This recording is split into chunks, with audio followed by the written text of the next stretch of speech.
ministre d'État, ministre des Affaires étrangères des Tchadiens de l'étranger et de la coopération internationale, l'ambassadeur Mahamat Saleh Nadif a quitté N'Djamena ce 14 décembre 2023 pour Dibolo en Guinée équatoriale.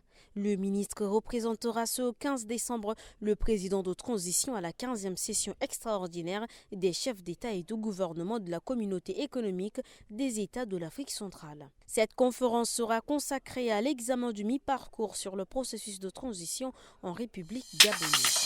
Une mission conduite par Dr Mahamat Hamid Ahmad, secrétaire général adjoint du ministère de la Santé publique et de la Prévention, accompagné des cadres, séjourne à Kigali au Rwanda du 9 au 16 décembre 2023 et prend part aux travaux de l'atelier portant sur la stratégie de financement basée sur la performance. Les échanges ont porté sur le système de santé au Rwanda, la stratégie d'assurance maladie communautaire qui est la clé de la couverture santé universelle et la mise en œuvre du financement communautaire basé sur la performance PBF au Rwanda.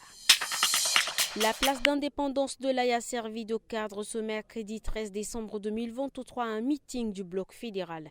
C'est la deuxième vice-présidente du bloc fédéral, Lydie Béassoumda, qui a animé ce meeting appelant la population de la Tandilé à voter non au référendum prochain. Tous joyeux, spécimens du non en main, écharpe au cou, les partisans du non, composés majoritairement des jeunes, sont sortis nombreux à accueillir la mission conduite par la deuxième vice-présidente nationale, porte-parole du bloc fédéral.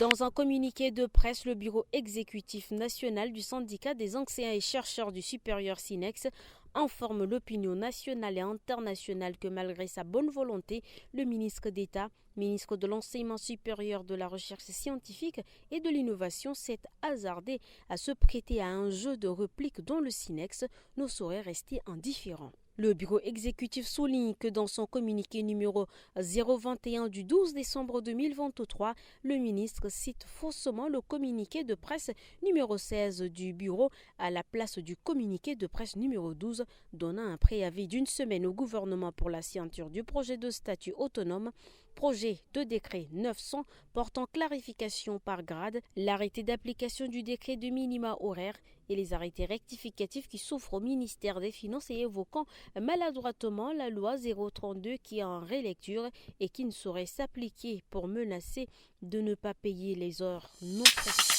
Les capitales de l'île Maurice et des Seychelles affichent la meilleure qualité de vie sur le continent. L'Afrique du Sud et le Maroc placent également plusieurs villes dans le top 10 africain. N'Djamena, la capitale tchadienne, est 45e en Afrique et 236e dans le monde. Pour lui, est la meilleure ville où il fait bon vivre et travailler pour les expatriés en Afrique. Selon le classement 2023 de la qualité de vie publié le lundi 11 décembre 2023 par le cabinet de conseil en ressources humaines Mercer, rapporte l'agence ICFIN.